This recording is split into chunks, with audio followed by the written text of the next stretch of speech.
You know what's killing you? It's not your enemies. It's not the people who openly hate you. It's your politeness, your nahness, your desperate need to be liked by people who don't even respect you. Right now, someone is using your good manners against you. They're counting on you to smile when they disrespect you. They're banking on you staying quiet when they cross your boundaries. And you do it every single time. But here's what nobody tells you. Politeness without boundaries is just weakness wearing a mask. Machiavelli understood something that most people spend their entire lives refusing to accept. He knew that the world doesn't reward the nice guy. It rewards the guy who knows when to stop being nice. The guy who can flip the switch and become ruthless when the situation demands it. And let me be clear, I'm not talking about being mean for no reason. I'm not talking about being cruel or heartless. I'm talking about strategic ruthlessness, the kind that protects your time, your energy, your peace, and your damn dignity. There are moments in life where being polite is actually self-destruction, where your kindness becomes the weapon someone else uses to stab you in the back. And if you can't recognize these moments, you'll spend your whole life getting played by people who spotted your weakness the second they met they. Think about it. How many times have you let someone disrespect you because you didn't want to make a scene? How many times have you said yes when every fiber of your being was screaming no? How many times have you apologized for setting a boundary that ends today? Because I'm about to show you the 9 specific situations where being polite is the worst thing you can do. These are the moments where you need to be ruthless. Not cruel, not evil, just ruthless, direct, uncompromising, unmovable. This isn't about becoming a bad person. This is about becoming a person who bad people can manipulate. This is about taking back your power from everyone who's been using your kindness as a doormat. So, if you're tired of being the nice guy who finishes last, if you're done being the person everyone takes advantage of, if you're ready to learn when to drop the smile and show your teeth, then pay attention to every word in this video, because by the end, you're either going to start respecting yourself, or you're going to keep letting other people teach you that you don't deserve respect. The choice is yours. Now, I want you to drop this affirmation in the comments. I protect my peace ruthlessly. Now, let's get into it. Number 1, when someone slightly disrespects you. Here's where most people lose the game before it even starts. Someone makes a small comment, a little jab, a tiny disrespect, and you let it slide because it seems small, because you don't want to overreact, because you want to be the bigger person. That's exactly what they're counting on. Machiavelli once said, "Men ought either to be well treated or crushed, because they can avenge themselves of lighter injuries. Of more serious ones, they cannot. Therefore, the injury that is to be done to a man ought to be of such a kind that one does not stand in fear of revenge." Let me be clear, small disrespects are tests. They're checking if you'll defend yourself, and when you don't, you've just given them permission to go further. You've shown them your weakness. You've taught them that you're someone who can be pushed around. The first slide is never the last one. It's the beginning of a pattern. Today, it's a dismissive comment. Next week, it's talking over you. Next month, it's taking credit for your work. It escalates because you didn't stop it when it was small. So what do? You address it immediately. Not aggressively, not emotionally, but directly and firmly. You look them in the eye, and you make it clear that what just happened isn't acceptable. You don't laugh it off. You don't minimize it. You don't pretend it didn't bother you. Because here's the truth. People repeat behavior that goes unchecked. If disrespecting you has no consequences, why would they stop? And I know what you're thinking, but what if I'm being too sensitive? What if it wasn't that serious? Listen to me carefully. If it bothered you, it's serious enough. Your feelings don't need to be justified to anyone. Your boundaries don't need approval. The moment you start questioning whether you deserve respect is the moment you've already lost it. Ruthless people don't debate whether they should defend themselves. They just do it instantly, without hesitation, without apology. You want people to treat you with respect. Show them what happens when they don't. Not with anger, not with drama, but with immediate, calm, unshakable consequences. Pull back. Create distance. Let them feel the absence of your energy, because the person who disrespects you slightly today will disrespect you greatly tomorrow if you don't teach them otherwise. Number 2, when someone talks over you repeatedly. You're in a meeting. You're in a conversation. You start talking and someone cuts you off. Once you let it go, twice you start to notice. 3 times. Now, it's a power play. And if you keep letting it happen, you've just accepted your position at the bottom of the hierarchy. Talking over someone isn't accidental when it keeps happening. It's dominance. It's them saying without words that what they have to say matters more than what you have to say, that their voice deserves space and yours doesn't. Most people handle this by talking louder, by trying to compete, by waiting for a gap that never comes. That's the wrong move. You're playing their game on their terms. Here's what ruthless people do. They stop talking mid-sentence. Complete silence. They let the interruption hang in the air. They let everyone in the room feel the awkwardness of what just happened. Then they wait. They don't rush to fill the silence. They don't nervously laugh. They just wait and watch the person who interrupted them squirm. And then when the moment is right, they say calmly, "I wasn't finished." 4 words, no aggression, no emotion, just a statement of fact that makes it crystal clear this isn't happening again. Or better yet, you address the pattern directly. "I've noticed you've interrupted me 3 times in the last 10 minutes. I need you to let me finish." Public, direct, impossible to ignore. Will it be uncomfortable? Absolutely. Will some people think you're being too much? Probably. Do you care? You shouldn't. Because the alternative is spending the rest of your life being silenced by people who've learned they can steal your voice without consequences. Here's what most people don't understand. The person who keeps interrupting you isn't doing it by accident. They've sized you up and decided you won't fight back. They've calculated that you value being polite more than being heard. And they're right until you prove them wrong. Your voice has value. Your thoughts matter. Your words deserve to be heard. And anyone who repeatedly tries to take that from you isn't someone you need to be polite to. They're someone you need to put in their place. Stop shrinking. Stop accommodating. Stop making yourself smaller so other people can feel bigger. The world has enough quiet people who let themselves be walked over. It needs more people who refuse to be silenced. I want you to drop this affirmation in the comments. My voice matters. Number 3, when you're pressured to forgive quickly. Someone hurts you, betrays you, lies to you, disrespects you, and before you've even processed the pain, people start pressuring you to forgive.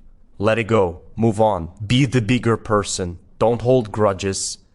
Everyone's got advice about your forgiveness except the person who actually wronged you.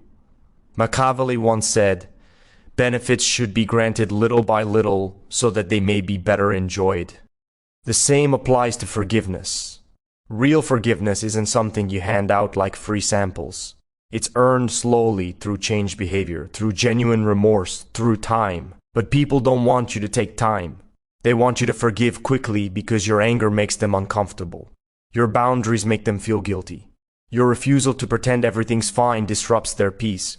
So they disguise their discomfort as wisdom. They tell you that holding on to anger will hurt you more than it hurts them. They say forgiveness is for you, not for them. And technically they're not wrong, but they're also not right. Because forgiveness on someone else's timeline isn't forgiveness. It's compliance. It's you swallowing your pain so other people don't have to sit with the consequences of what they did or what they allowed to happen. Real forgiveness happens when you're ready. Not when they want you to be ready. Not when it's convenient for them. Not when enough time has passed, according to someone else's clock. And here's what ruthless people know. Some things don't deserve forgiveness. Some betrayals are too deep. Some lies are too destructive.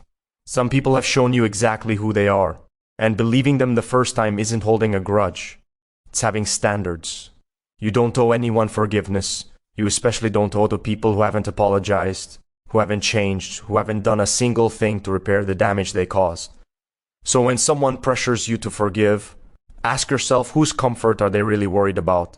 Yours or theirs? And if the answer is theirs, you have your answer about whether their advice is worth taking. Take your time, feel your feelings, protect your peace. And if forgiveness eventually comes, let it be because you chose it, not because someone guilted you into it. Your healing doesn't run on anyone else's schedule. Now, I want you to drop this affirmation in the comments. I forgive on my terms. Number 4, when someone keeps you emotionally busy. You know this person, they always have a crisis, always have drama, always need your advice, your time, your emotional energy, and somehow their emergencies always become your responsibility. Today, they're upset about something at work. Tomorrow, it's relationship problems. Next week, it's family drama. There's always something, and you're always the one they call. At first you feel good about it, you feel needed, important, like a good friend, but slowly you start to notice something. Every conversation is about them, every interaction drains you. You give and give and give, and somehow you're always left empty. That's not friendship. That's extraction. These people are emotional vampires. They don't want your advice. If they did, they'd actually take it. They want your energy. They want someone to absorb their chaos so they don't have to deal with it themselves. They want a dumping ground, and you volunteered for the job. And here's a trap.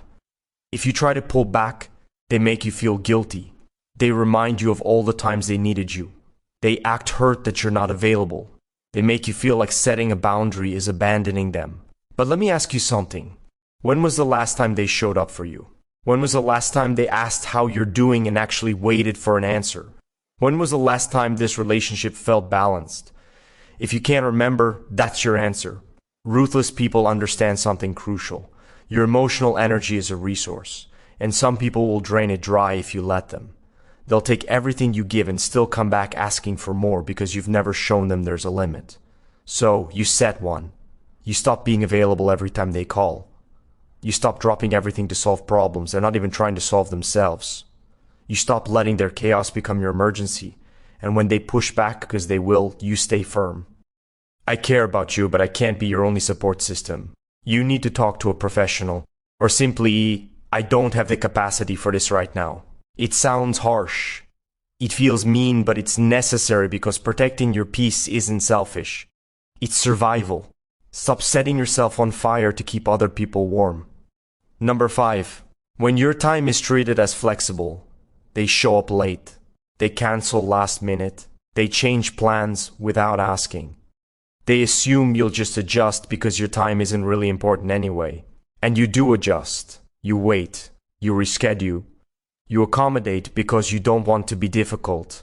Because you want to be understanding. Because surely they didn't mean anything by it. But they did mean something by it. They meant that your time doesn't matter as much as theirs. Machiavelli once said, "The first method for estimating the intelligence of a ruler is to look at the men he has around him." The same applies to you. Look at the people in your life. Do they respect your time? Or do they treat it like something they can waste without consequence? Because here's the truth. People who respect you show up on time. They keep commitments. They value your schedule as much as their own. And when something comes up, they communicate early and apologize genuinely. People who don't respect you, they're consistently late. They cancel at the last minute. They make plans and break them like it's nothing. And they always have an excuse ready. 1 time is an accident. 2 times is a pattern. 3 times is a choice. And if you keep accepting it, you're teaching them that disrespecting your time has no consequences. So what do ruthless people do? They leave. You said you'd meet at 2. It's 2:15 and they're not there. You leave. No angry text, no lecture, just gone. And when they finally show up and ask where you are, you say simply, "I waited until 2. You weren't there, so I left." They'll be shocked. They'll think you're being unreasonable. They'll say, "It was only 15 minutes. And that's when you know you did the right thing.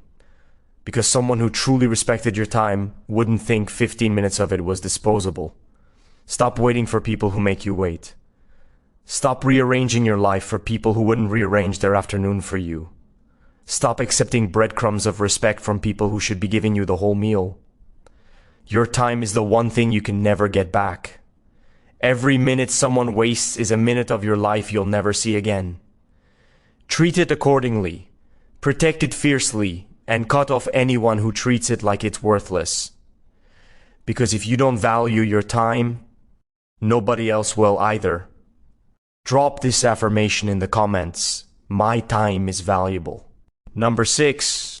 When you explain more than necessary, you set a boundary and then you spend the next 10 minutes explaining why, justifying, giving reasons, building a case like you're on trial. "I can't make it tonight because I have this thing and I'm really tired and I've been so busy and I know you'll understand and maybe we can do it next week and I'm really sorry," and stop. Just stop. Not is a complete sentence. You don't owe anyone a dissertation on why you're saying it. Here's what happens when you over-explain. You give people ammunition to argue with you. Every reason you give is an opening for them to say, but that's not a big deal. Or, can't you just push that back?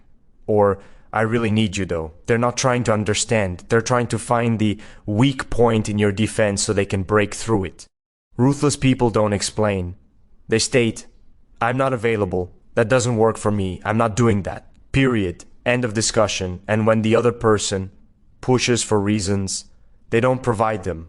They just repeat the boundary. Like I said, I'm not available. Same words, same tone, no elaboration because they understand something critical. People who respect you accept your no without interrogation. The ones who demand explanations, they're the ones looking for a way to change your mind. They don't want to understand your reasoning. They want to find a flaw in it. Think about it. When someone you respect tells you they can't do something, do you grill them about why? Do you demand proof that their reason is valid? Not. You accept it and move on because you trust that they have their reasons and those reasons are good enough. So why are you giving detailed explanations to people who've already shown they don't respect your boundaries?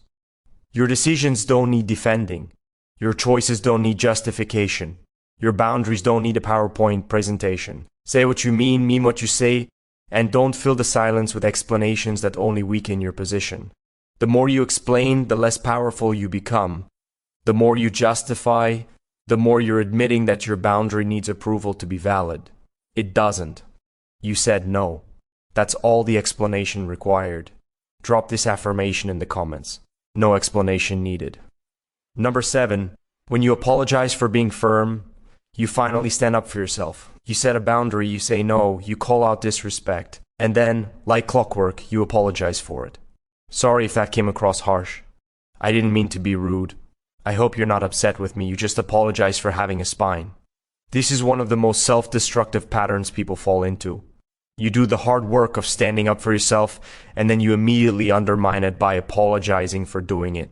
You hand back all the power you just claimed. Let me be clear. Being firm is not something you apologize for. Setting boundaries is not rude. Demanding respect is not mean. And you don't owe anyone an apology for refusing to be a doormat. When you apologize for being firm, here's what you're really saying. I know I just stood up for myself, but I'm not really sure I'm allowed to do that, so please don't be mad at me. You're asking permission to have boundaries. You're seeking approval for self-respect. And the person on the receiving end hears that weakness loud and clear. They learn that if they act hurt or offended, you'll back down. They learn that your boundaries aren't really boundaries. They're suggestions that can be negotiated if they apply enough pressure. So they'll keep pushing, they'll keep testing, they'll keep making you feel bad for standing up for yourself because it works. Ruthless people don't apologize for firmness. When they set a boundary, they let it stand. When someone acts hurt by it, they don't rush to comfort them. They let the person sit with the discomfort of being told no. Because here's the thing, if someone is upset that you set a boundary, that's information. It tells you they were benefiting from you not having one. It tells you they preferred you weak and accommodating. It tells you they don't actually have your best interests at heart. Good people respect boundaries. They might be surprised by them if you've never set them before, but they respect them. The people who get angry or hurt when you stand up for yourself, those are the people who are counting on you never doing it. Stop apologizing for taking up space. Stop apologizing for having standards. Stop apologizing for choosing yourself. Your firmness isn't something to apologize for. It's something to be proud of. I want you to drop this affirmation in the comments. I stand firm unapologetically. Number 8, when you keep the peace but lose yourself, you don't want drama, so you stay quiet. You don't want conflict, so you agree. You don't want to upset anyone, so you betray yourself over and over until you don't even recognize who you've become. You've kept the peace. Congratulations. You've also lost yourself in the process. Look, I get it. Conflict is uncomfortable. Confrontation feels scary. It's easier to just go along to get along. Easier to bite your tongue than speak your truth. Easier to fake a smile than risk someone being upset with you. But easy doesn't mean right. And peace that costs you your authenticity isn't peace. It's surrender. Think about all the times you've swallowed your real opinion to avoid an argument. All the times you've gone along with plans you hated to keep everyone happy. All the times you've pretended to be fine when you were falling apart inside. You've become an expert at keeping the peace. But whose peace are you keeping? Not yours. You're at war with yourself every single day, fighting the urge to scream your truth, suppressing who you really are to maintain a harmony that doesn't even include you. That's not peacekeeping, that's self-abandonment. And the worst part, the people you're doing this for don't even appreciate it. They think you're genuinely happy. They think you genuinely agree. They have no idea you're dying inside because you've gotten so good at pretending. Ruthless people understand that real peace doesn't come from avoiding conflict. It comes from being so aligned with yourself that external conflict doesn't shake you. It comes from knowing that disappointing others is sometimes necessary to avoid disappointing yourself. You want to know what's more exhausting than dealing with conflict? Living a life that isn't yours, spending decades playing a character you created to make other people comfortable, looking in the mirror at 50 and realizing you have no idea who you actually are. Some conflict is necessary. Some relationships need to be shaken up. Some people need to be upset with you because the alternative is you being upset with yourself forever. Stop sacrificing yourself on the altar of other people's comfort. Stop making yourself smaller so everyone else can stay comfortable. Stop keeping a peace that doesn't include you. The right people will love the real you. The wrong ones will leave. Let them drop this affirmation in the comments. I choose myself. Number 9. When someone keeps testing after warnings, you've warned them. You've been clear. You've stated your boundary multiple times and they keep testing it. Keep pushing, keep seeing if maybe this time you won't follow through. This is the moment that separates people who have boundaries from people who just talk about them. Because here's the truth. A boundary without consequences is just a suggestion. And people who keep testing after warnings aren't confused about where the line is. They're betting you won't do anything when they cross it. They're gambling that you care more about keeping them around than you care about respecting yourself. And every time you warn them again, instead of following through, you prove them right. If you do that again, we're done. Then they do it again, and you give another warning. Now you're a liar. Not to them, to yourself. You've taught them that your words don't mean anything, that your boundaries are negotiable, that consequences are just threats you make when you're upset, but never actually enforce. So they keep testing. Why wouldn't they? There's no downside. They get to keep doing whatever they want. And all they have to risk is another meaningless warning. Ruthless people don't give multiple warnings. They give one clear statement of what's acceptable and what happens if it's violated. Then they follow through immediately, without hesitation, without a second chance. If you disrespect me again, I'm walking away. Then when it happens, they walk. No conversation, no debate, no explanation. They just do exactly what they said they'd do. And the person is shocked. I didn't think you'd actually leave. Exactly. They didn't think you'd follow through because you've spent so long proving you wouldn't. But following through changes everything. It shows people you mean what you say. It shows them that your boundaries are real. It shows them that disrespecting you has actual consequences, not just threats. Will they be upset? Absolutely. Will they try to make you feel guilty? Probably. Will they call you cold or harsh or unforgiving? Maybe. And none of that matters because you're not setting boundaries to win a popularity contest. You're setting them to protect your peace, your dignity, and your self-respect. People who truly care about you won't need multiple warnings. They'll hear you the first time and adjust their behavior. The ones who keep testing, they don't respect you. And you don't need to keep people around who don't respect you. Follow through every single time. No exceptions. So, there you have it. 9 situations where being polite is the worst thing you can do. 9 moments where ruthlessness isn't optional. It's essential. And I want to be clear about something. This isn't about becoming a terrible person. This isn't about treating everyone badly or walking around with a chip on your shoulder. This is about discernment, about knowing when kindness serves you and when it destroys you. There are plenty of situations where being kind, patient, and understanding is the right move. But these 9 situations aren't those times. These are the moments where kindness gets mistaken for weakness, where patience gets exploited, where understanding gets abused. Machiavelli wasn't telling you to be cruel, he was telling you to be strategic. To understand that the world has people in it who will use your goodness against you. And if you don't learn to recognize them and handle them accordingly, you'll spend your life being their victim. The ruthlessness I'm talking about is self-preservation. It's protecting what matters, your time, your energy, your dignity, your peace. It's refusing to be a doormat while still being a good person. You can be kind and have boundaries. You can be compassionate and demand respect. You can be understanding and still walk away from people who drain you. But you have to be willing to do the hard thing, to have the difficult conversation, to enforce the consequence, to stand alone if necessary. Because at the end of the day, the only person guaranteed to be with you for your entire life is you. And if you betray yourself to please others, you'll end up alone anyway, just alone with a version of yourself you don't even recognize. So if this video resonated with you, hit that like button, share this with someone who needs to hear it, and subscribe to this channel because we're just getting started. Stop being polite to people who don't deserve it. I'll see you in the next one. Like, subscribe, and share.